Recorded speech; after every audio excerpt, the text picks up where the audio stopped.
Bom dia a todos, cumprimento a igreja com a graça e a paz do nosso Senhor Jesus Cristo, amém?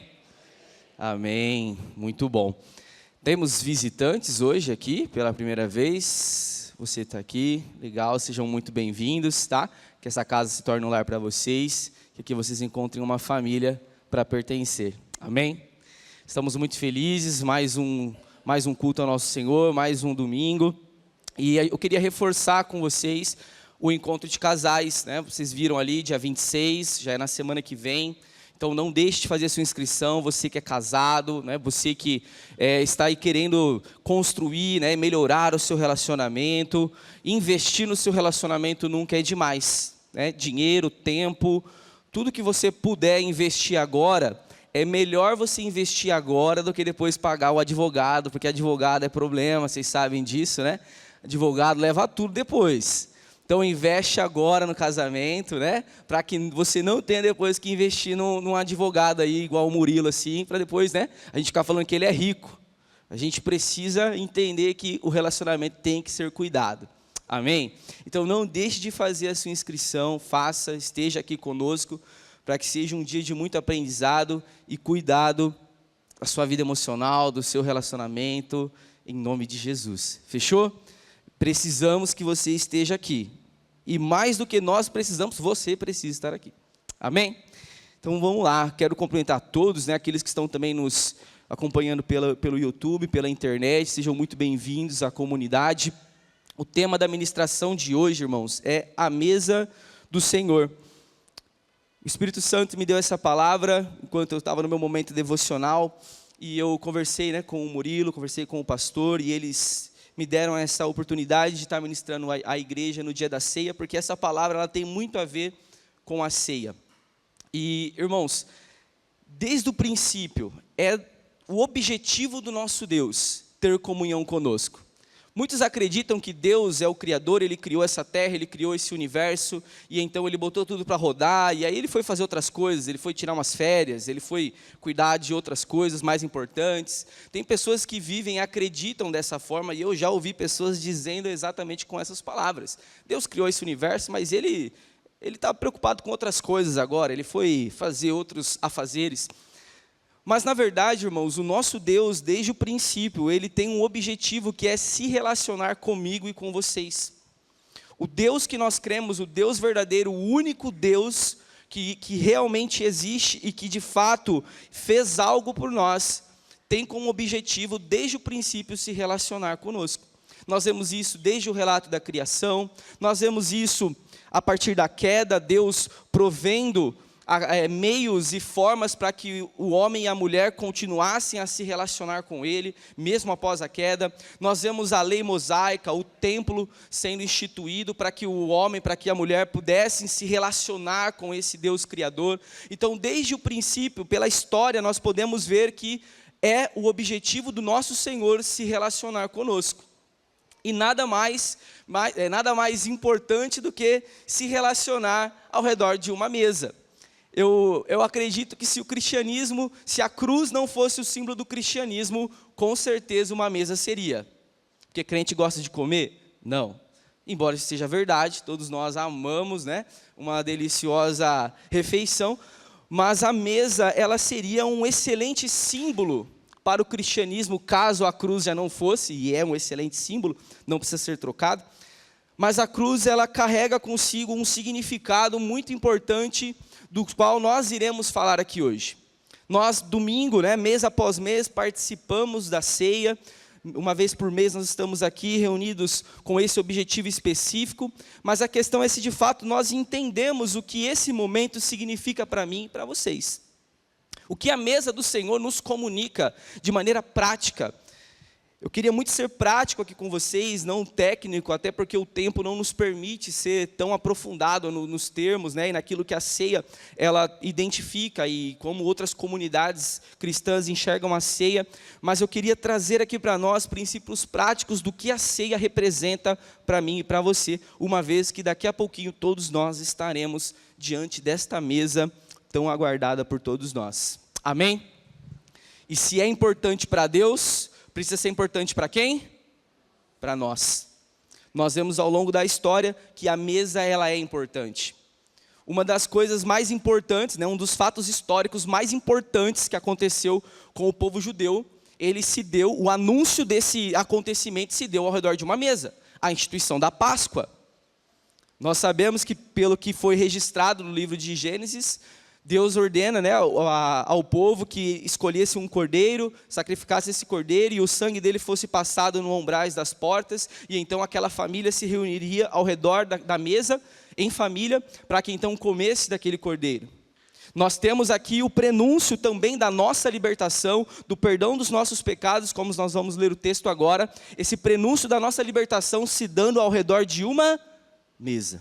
Então, se o nosso Senhor dá importância para esse momento, eu acredito que para nós a mesa também deveria ser algo muito importante e muito valorizado. Para nós entendermos, então, eu peço que os irmãos abram o livro de Mateus, Evangelho, segundo Mateus, capítulo 26, nós vamos ler alguns versículos, do 20 ao 30, para que nós possamos extrair desse texto quais são as verdades que a ceia do Senhor tem para nos revelar. Mateus capítulo 26, a partir do verso 20. Amém? Ao anoitecer, Jesus estava reclinado à mesa com os 12. E enquanto estavam comendo, ele disse: digo que certamente um de vocês me trairá. Eles ficaram muito tristes e começaram a dizer um após o outro: com certeza não sou eu, Senhor. Afirmou Jesus: aquele que comeu comigo do mesmo prato há de me trair.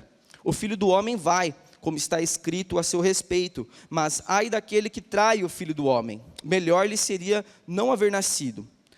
Então Judas, que haveria de traí-lo, disse: com certeza não sou eu, mestre. E Jesus afirmou: sim, é você. Enquanto comiam, Jesus tomou o pão, deu graças, partiu e deu aos seus discípulos, dizendo: tomem e comam, isto é o meu corpo. Em seguida, tomou o cálice, deu graças e ofereceu aos discípulos, dizendo: bebam dele todos vocês. Isto é o meu sangue, isto é o sangue da aliança, que é derramado em favor de muitos, para perdão de pecados. Eu digo que de agora em diante não beberei deste fruto da videira, até aquele dia em que beberei o vinho novo com vocês no reino do meu Pai. Depois de terem cantado um hino, saíram para o Monte das Oliveiras. Oremos mais uma vez. Senhor Deus Todo-Poderoso, nós estamos aqui, Senhor, diante da sua santa palavra, diante, Senhor, desses versículos tão importantes para as nossas vidas, meu Deus, a ceia do Senhor, aonde o Senhor, ó Deus, anunciou o perdão dos nossos pecados e aquilo que haveria de acontecer com o Senhor de tão terrível, para que nós pudéssemos desfrutar desse imenso privilégio do seu perdão, Senhor.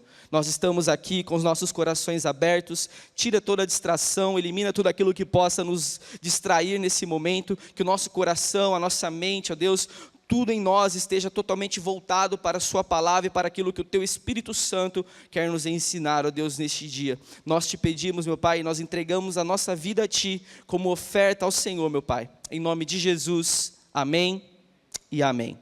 Irmãos, no texto que nós acabamos de ler, nós vemos pelo menos 3 princípios práticos do que a ceia, do que esse momento que nós iremos participar logo mais, significa para mim e para você, e como esses princípios deveriam ser revertidos em prática nas nossas vidas. A ceia do Senhor, ela tem pelo menos então 3 realidades, e a primeira realidade é relacionada ao presente, a como nós deveríamos viver no aqui e no agora. A segunda realidade que nós temos da ceia é um memorial. O que nós estamos memorando, o que nós estamos lembrando, o que nós estamos recordando, quando nós estamos nesse momento todos juntos para partir o pão e beber então do cálice. E a última realidade, ela aponta para uma promessa. Todas as vezes que nós nos reunimos aqui, todas as vezes que nós nos juntamos nesse espaço, para que então todos juntos participemos da ceia, nós estamos olhando e sendo direcionados para uma promessa, algo que acontecerá no futuro. E por isso entender esses três princípios é de extrema importância para que eu e vocês, cada um de nós que estamos aqui, aqueles que estão nos ouvindo, possamos compreender de fato o que a ceia significa. Nós vemos Paulo em Coríntio repreendendo aquela igreja, dizendo que alguns estavam comendo pão e tomando do vinho sem discernimento, e aquilo não era algo bom. Então nós precisamos ter discernimento e entendimento do que esse momento significa para cada um de nós. E a primeira coisa que nós vemos aqui, irmãos, é que a ceia do Senhor, ela é realizada ao redor de uma mesa. E a mesa, ela tem um significado muito forte de comunhão. É o objetivo do nosso Senhor, é o princípio do nosso Senhor, que a nossa vida cristã não seja vivida de maneira isolada. Embora nós ouçamos muito por aí que a salvação ela é individual, mas a vida cristã ela não é para ser caminhada sozinha. Nós não fomos criados, nós não fomos chamados por Ele, nós não fomos inseridos no seu corpo para que nós caminhássemos sozinhos. A mesa, ela é um exemplo, a mesa que nós iremos participar, ela é uma evidência de que o nosso Senhor espera que nós caminhemos em união, em comunhão e estejamos juntos uns com os outros. Por isso que é tão importante, por isso que nós aqui da comunidade Amor e Graça, nós damos tanta importância para as células, para as reuniões nos lares, aonde esses momentos de comunhão, não que aqui nós não estejamos em comunhão, mas os momentos de profunda comunhão, eles irão acontecer ao redor das mesas, ao redor dos nossos lares, nas reuniões de células, nos discipulados, nos estudos. São nesses momentos, irmãos, em que nós de fato desfrutamos dessa comunhão íntima com os nossos irmãos. Aqui o culto logo termina, você conversa um pouquinho, tudo certo, e você tem um relacionamento, mas nada se compara, irmãos, a sentar ao redor de uma mesa. Ao final de uma célula, quando você come, quando você ri, quando você vê que aquele irmão que está do seu lado é um ser humano também. Ele tem problemas, ele tem dores, ele respira. Não sei se você sabe, mas o seu irmão tem uma vida. E quando nós estamos juntos, através da vida da célula nas igrejas, nós estamos participando da vida uns dos outros. E esse é um princípio que muitas vezes nós acabamos colocando em segundo plano. Nós valorizamos o nosso relacionamento com Deus e devemos relacionar nosso relacionamento com Deus. Mas nós nos esquecemos que nós não fomos chamados somente para ter um relacionamento vertical, mas também um relacionamento horizontal. E a mesa é a expressão de que nós deveríamos estar nos relacionando não somente com o Senhor da mesa, mas com aqueles que estão ao redor da mesa, que são os nossos irmãos, que são aqueles que caminham conosco. O objetivo dessa mensagem de hoje é para que você olhe para esses princípios, olhe para essas verdades a respeito da mesa e compare então com a sua vida, como você está vivendo a mesa do Senhor. Como você está encarando a mesa do Senhor. E o primeiro ponto muito importante para que você encare esta mesa da maneira correta é entender, você precisa viver em comunhão. O Salmo 33, se eu não me engano, diz, ó, quão belo, né, quão bom e quão suave é que os irmãos vivam em união. Nós vemos o livro de Atos, quando Lucas então vai relatar como viviam os primeiros cristãos. Ele relata que esses primeiros cristãos viviam perseverando na doutrina dos apóstolos e no partir do pão. Os apóstolos então, junto com os demais cristãos que iam se convertendo, eles se reuniam ao redor das mesas nas casas. O texto é bem claro que as portas das casas ficavam abertas, de maneira que aqueles que passavam eram atraídos, chamava-se atenção, tamanha a comunhão e a união que aquele povo vivia. Nós vemos por diversos textos, irmãos, ao longo da Bíblia, o nosso Senhor valorizando esse momento em que todos nós vivemos em comunhão. Mas infelizmente muitos de nós não entendemos essa verdade. E vivemos de domingo em domingo, de culto em culto. Sabe aquele crente fantasma, assim? Você vê, terminou o culto, você não viu mais. Ele já sumiu. Você não dá nem tempo. Nossa, eu vi o fulano, vou dar uma paz do Senhor para ele, vou lá cumprimentar ele. A hora que você virou para trás, o cara já sumiu. Já sumiu. Já foi embora, já evaporou. Irmãos, se nós entendêssemos a importância da comunhão, a importância que a comunhão tem para o nosso Senhor, nós faríamos um esforço um pouco maior para nos relacionar com as pessoas. Nós cremos num Deus que é 3 em 1. E se tem alguém que entende bem de relacionamento é o nosso Deus. Pai, Filho e Espírito Santo se relacionam de tal forma que eles formam um único e verdadeiro Deus. Eu sei que muitas vezes nós temos que lidar com traços da nossa personalidade, e pode parecer que não, mas eu sou uma pessoa extremamente introvertida e eu tenho uma certa timidez com as pessoas que eu ainda não conheço. Eu me solto um pouco mais a partir do momento que eu conheço as pessoas. E eu tenho que lutar muitas vezes com essa vontade de estar em casa. Eu tenho que lutar com essa vontade de hoje eu não quero ver ninguém. Eu tenho que lutar com essa vontade de não, hoje eu não quero falar com ninguém. São traços, muitas vezes, da minha personalidade que eu preciso vencer. Eu não posso simplesmente, não, eu sou assim. Eu não gosto muito mesmo de ficar falando com muita gente. Eu me sinto meio afobado com muita gente vindo falar comigo. Eu quero logo ir para casa. Não, eu não posso simplesmente usar as minhas características como uma desculpa para não me relacionar com outras pessoas. Porque o meu Senhor espera que eu sente em uma mesa e me relacione com elas. Nós não podemos viver então de culto em culto, de domingo em domingo, na nossa individualidade, não nos relacionando com ninguém. Amém? Vocês estão aqui? Glória a Deus. Então essa é a primeira verdade e o primeiro aspecto dessa mesa tão importante. Mas aqueles que decidem viver a realidade da mesa, da comunhão, acabam lidando com esses relacionamentos. Como nós vemos no texto, Jesus estava reclinado à mesa, e na mesa ele anunciou o quê? A sua traição.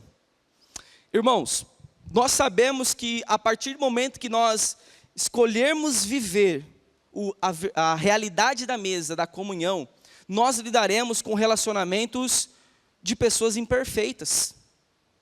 Nós estaremos nos relacionando com pessoas que não são perfeitas, como também nós não somos perfeitos. Os nossos relacionamentos podem nos frustrar, nossos relacionamentos podem nos trair, inclusive, nossos relacionamentos podem nos decepcionar.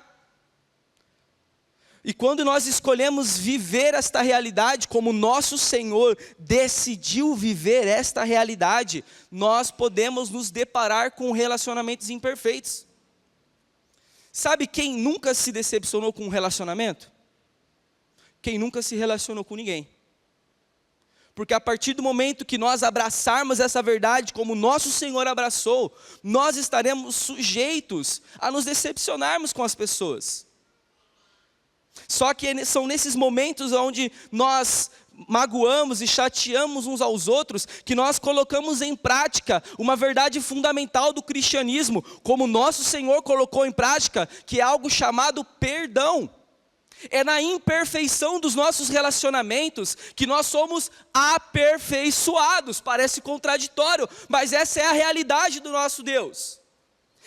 Vou repetir, é na imperfeição dos nossos relacionamentos que nós exercemos o perdão e nós somos aperfeiçoados.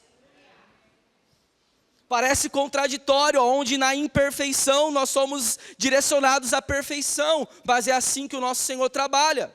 Porque foi exatamente isso que ele fez. Ele foi traído, mas ele exerceu perdão sobre nós. Todos nós em algum momento traímos Jesus. Todos nós em algum momento decepcionamos Jesus. Mas dia após dia, a sua graça e o seu perdão, através desse momento que nós estaremos desfrutando, é derramado sobre a minha e a vida de cada um de vocês aqui. Só que nós queremos receber perdão, mas muitas vezes nós não queremos dar o perdão. Nós nos isolamos, nós nos afastamos, porque eu já fui magoado uma vez, eu já fui traído uma vez, eu já fui decepcionado uma vez, e então eu me fecho, eu não me relaciono com mais ninguém, e então eu não quero mais vir para a igreja, eu não quero mais ir na célula, eu não quero mais estar no meio daquele povo, porque é tudo um bando de hipócrita, porque fala uma coisa e faz outra, e eu fui traído, e por isso e aquilo, e é todo esse discurso que nós conhecemos. Mas cristãos maduros entendem que os mensageiros que somos nós, eu e você, nós somos mensageiros. Nós não somos maior do que o Senhor, do que aquele que emitiu a mensagem. O soldado não é maior do que o seu superior, do que o seu general. E se o nosso Senhor, se o nosso general foi traído, por que nós não seríamos? Tem uma frase que eu acho interessante, que é assim: você não é um alecrim dourado. Você sabia disso? Que você não é um alecrim dourado? Ok? Ó, Jesus foi traído. Lutero disse uma frase, menos contemporânea, né? Mas Lutero disse o seguinte: se ao nosso Senhor foi entregue uma coroa de espinhos, por que nós estamos esperando uma coroa de flores? Irmãos, nós não podemos nos fechar e sair e abandonar células, igrejas e abandonar nossa fé cristã porque pessoas nos feriram, porque pessoas nos chatearam. Porque nós fizemos muito pior com o nosso Senhor e Ele não desistiu de nós. Ele não abandonou eu e você. Ele não precisava ter passado por isso, mas Ele decidiu por amor a mim e por amor a você. Então, a realidade da mesa, em um primeiro momento, a partir do momento que nós abraçamos essa realidade, é que nós teremos que lidar com relacionamentos imperfeitos. E exercer o amor, exercer o perdão, como Ele exerceu por nós.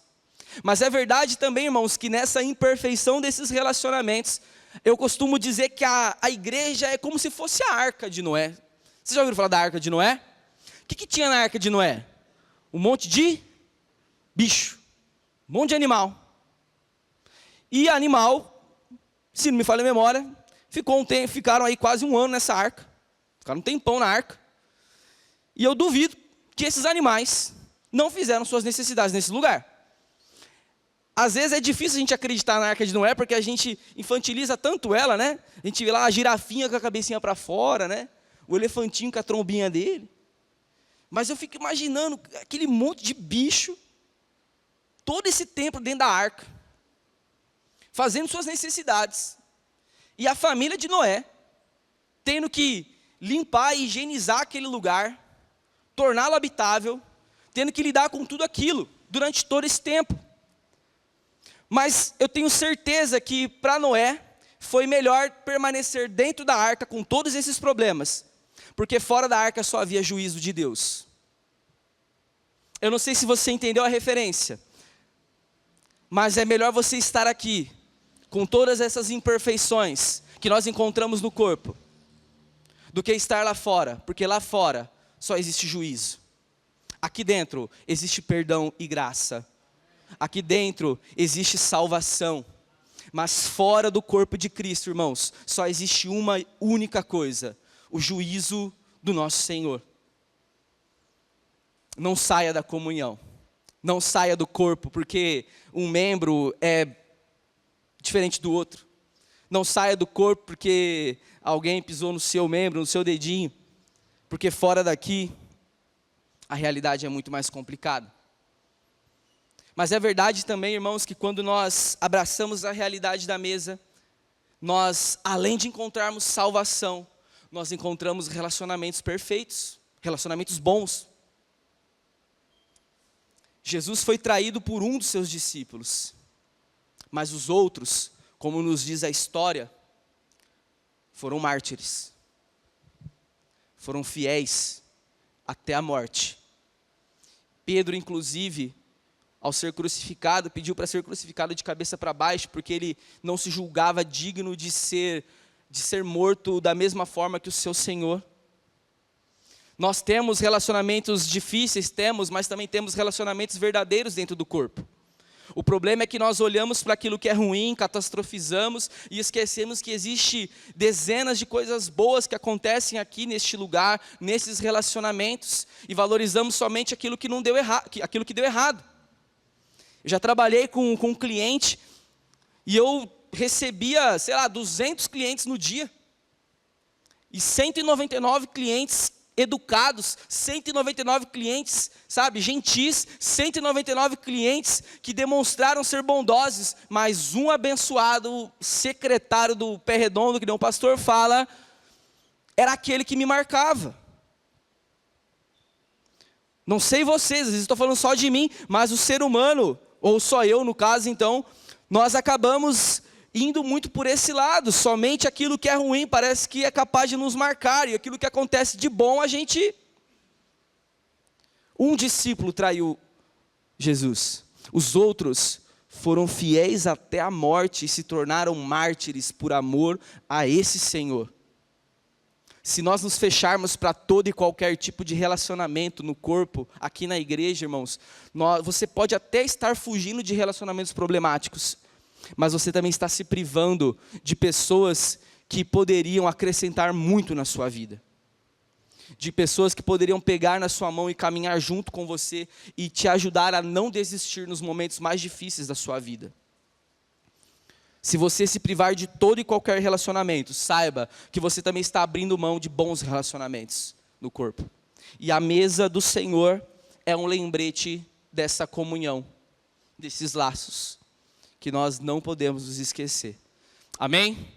Até aqui, seguimos firme? Amém.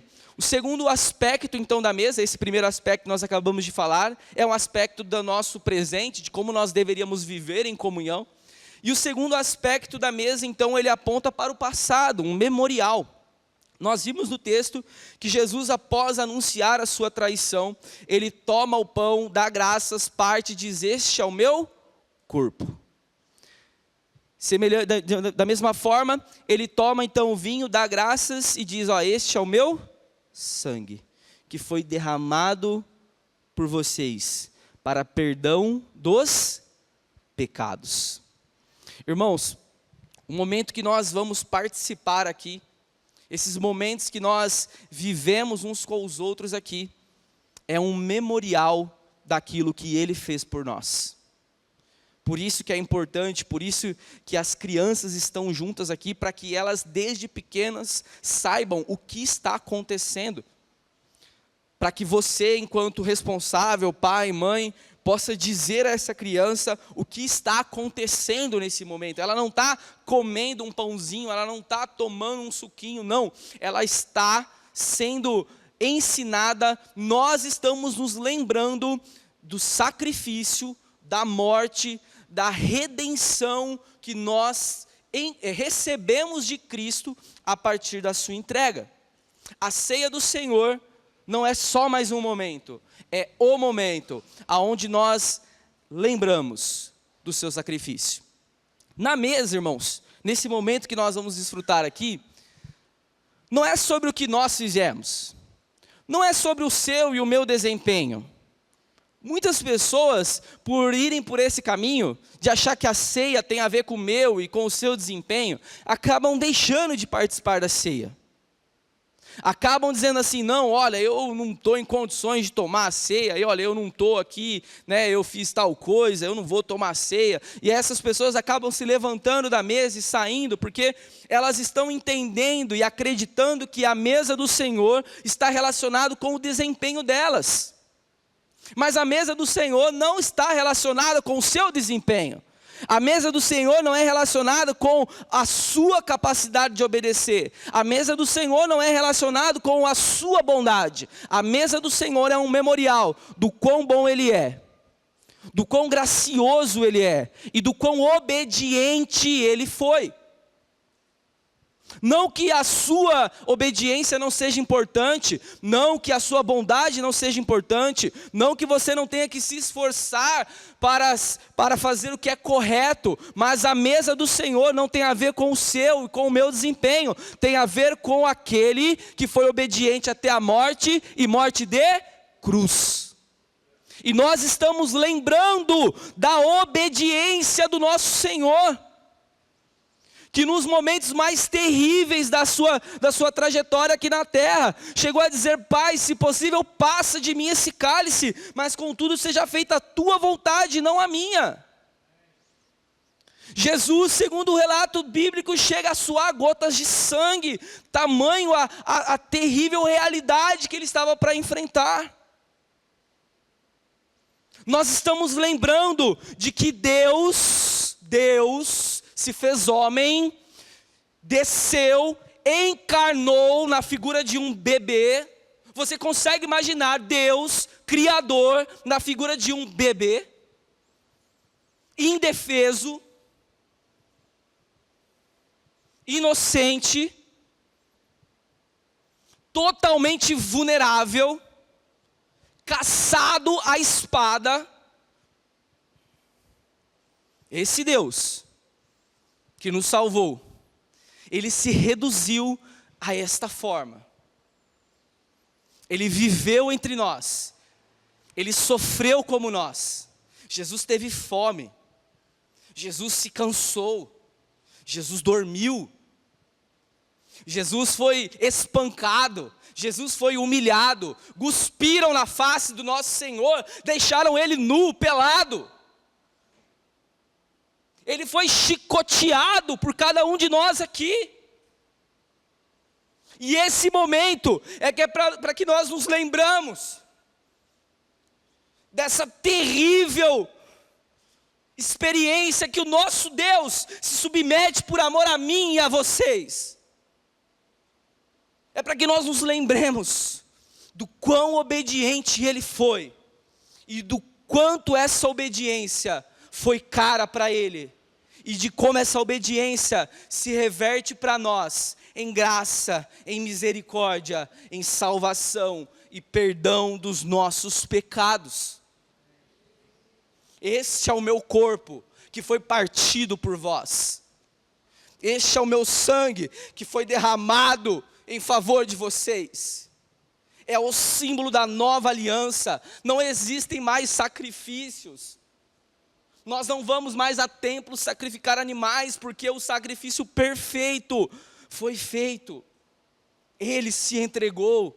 A morte não podia tirar a vida de Jesus. Então ele disse: está consumado, eu entrego o meu espírito. É para que nós nos lembremos dessas verdades, de que quando ele diz, eu entrego o meu espírito, o sol se converte em escuridão, porque Deus entregou a sua vida em favor de muitos. Será que nós, quando nos reunimos aqui, nós estamos nos lembrando dessas realidades, dessas verdades? Ou você está lembrando de você? Se você pecou antes de vir para cá, todos nós pecamos, irmãos, sim, sabe? Mas se você tem feito algo sistematicamente, sabe? Se você tem errado e você não se sente digno e puro para participar desse momento, saiba que aqui existe perdão para você. Peça perdão. Se conserte hoje com o seu Senhor. Não espere o amanhã, não, na próxima ceia eu vou estar melhor, não, porque a ceia não é sobre o seu desempenho, é sobre o tamanho da obediência dele, e o que essa obediência nos trouxe. A mesa do Senhor é um memorial, e nela todos nós somos iguais, não tem um mais santo que o outro, não. Eu estou aqui de cima, eu estou vendo todos vocês sentados, eu tenho certeza que se eu mandar vocês levantarem, eu verei as diferenças de altura de cada um de vocês, muito mais do que agora. Enquanto vocês estão sentados, para mim, todos me parecem praticamente do mesmo tamanho.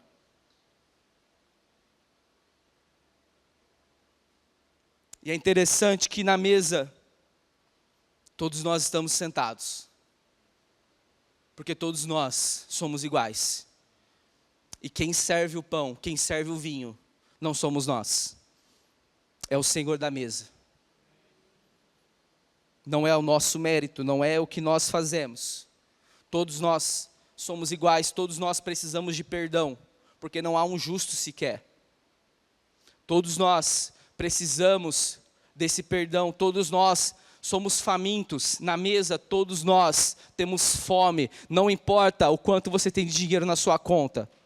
Não importa quantos bens você possua no seu nome, o que importa é que todos nós, diante da mesa do Cordeiro, temos fome, somos pobres e estamos famintos. E é isso que a gente está lembrando aqui, que no reino do nosso Senhor não existem desigualdades. Todos nós estamos diante do mesmo Senhor. E todos nós temos fome e sede do pão e do vinho. Eu sou chorão e aí eu vou falar de um negócio desse, piorou. Por último, irmãos, a última realidade que a mesa nos mostra é uma promessa. Jesus, após ter partido o pão, após ter tomado do vinho, ele faz uma promessa, todos nós, aos seus discípulos. Desde agora, eu não tomarei mais do fruto da vide, até que eu volte a tomar com vocês no reino do meu Pai.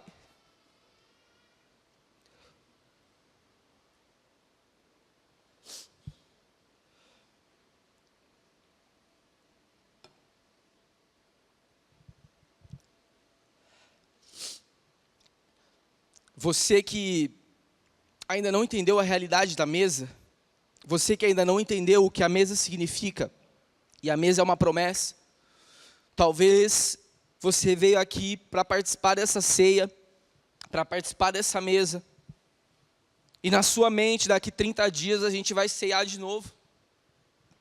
Na sua mente, você que ainda não entendeu a realidade da mesa, veio até aqui para participar desse culto, e domingo que vem, você vai estar aqui de novo. Você que talvez ainda não entendeu a realidade da mesa, participou de uma célula sábado, ou terça, ou quarta, ou o dia que você participou, e para você, no próximo sábado, na próxima segunda, ou na próxima terça, você vai participar de novo dessa célula. Na cabeça daqueles que ainda não entenderam a realidade da mesa, para nós, para aqueles que vivem assim, melhor dizendo, sempre haverá o próximo culto, sempre haverá a próxima ceia, sempre haverá um próximo momento. Mas irmãos, nós estamos diante de uma promessa, e ele disse que ele não beberia do fruto da videira, até que ele beberia novamente conosco no reino do Pai. Eu estava em casa preparando essa mensagem com o seguinte pensamento: pode ser que eu nem consiga pregar, pode ser que eu nem participe da ceia com vocês, pode ser que ele volte. Daqui a alguns instantes, se ele não voltar, nós iremos participar da ceia. Mas nada garante que a próxima será aqui com vocês. E eu amo cada um de vocês, mas eu prefiro que a próxima não seja com vocês aqui, mas seja com vocês no reino do Pai, aonde Jesus cumprirá a sua promessa, de que então ele beberia do fruto da vide mais uma vez. Pessoas que entenderam essa realidade da mesa, não esperarão a próxima ceia na comunidade Amor e Graça, estão esperando que a próxima ceia seja o cumprimento da promessa do nosso Senhor, onde todos nós estaremos com Ele assentados nessa mesa. E você, que por algum motivo se levantou dessa mesa, você que por algum motivo se afastou dessa mesa, hoje é o dia que você precisa voltar. Hoje é o dia que você precisa sentar de novo nessa mesa. Ou você que não levantou, mas está meio perdido, não entendeu ainda o que isso significa. Hoje você precisa entender o que esse momento representa para mim e para você. Porque amanhã pode ser, e não é terrorismo psicológico, mas é uma realidade. O amanhã pode não existir para nós.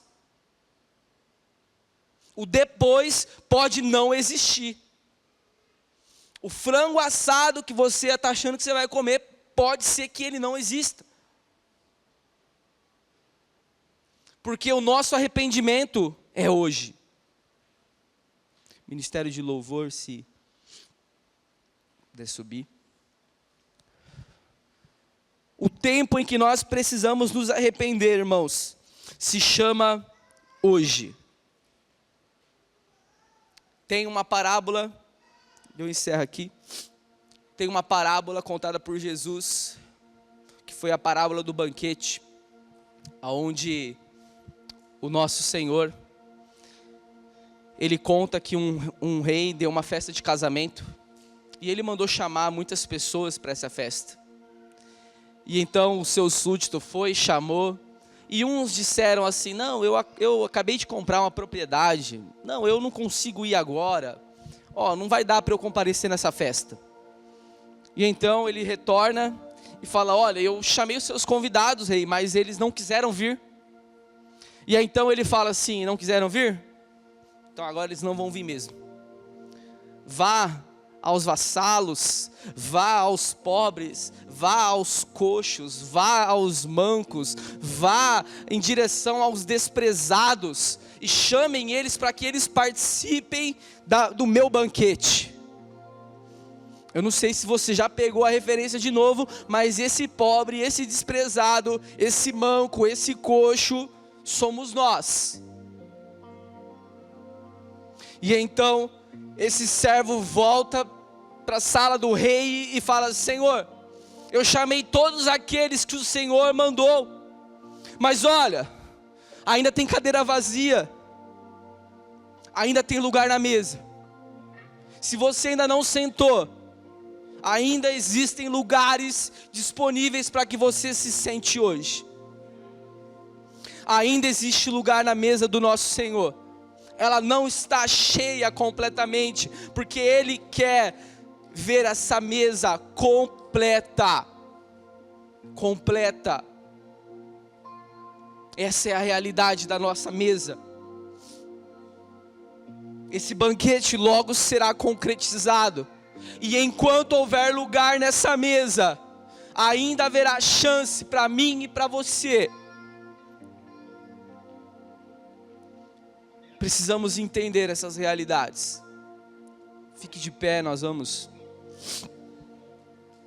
encerrar.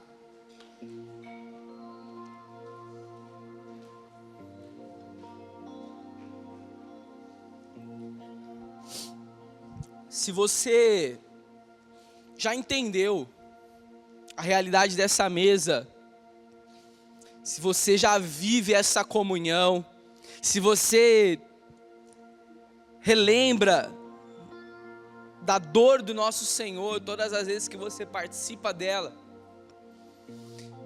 e desfruta da obediência dele e não da sua capacidade em obedecer, se você já entendeu que existe uma promessa futura, e a próxima ceia pode não ser aqui, a próxima ceia pode não ser daqui 30 dias, se você já entendeu essas realidades, você então precisa ser, dentro da parábola do banquete, você precisa ser o servo que está indo em direção aos pobres, aos desprezados, aqueles que nada têm, e dizer a boa notícia do Evangelho. O Evangelho é a boa notícia de salvação. E se você compreendeu, você precisa carregar o seu coração dessa boa mensagem e ir o mais longe que você puder e dizer: ei, o meu Senhor dará uma festa, um banquete, e tem lugar para você, porque você não vem. O texto diz que o servo trazia força. Não é que você vai amarrar alguém e trazer para cá, mas você está se esforçando para anunciar as boas novas de salvação. Se você ainda não entendeu essas realidades, ou se você ainda se afastou dessa mesa e ainda não voltou,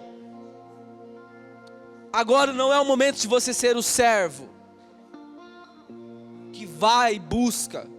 Agora é o momento de você ser o pobre, o manco, o desprezado, reconhecer a sua condição e aceitar o convite que esse pobre servo faz para vocês.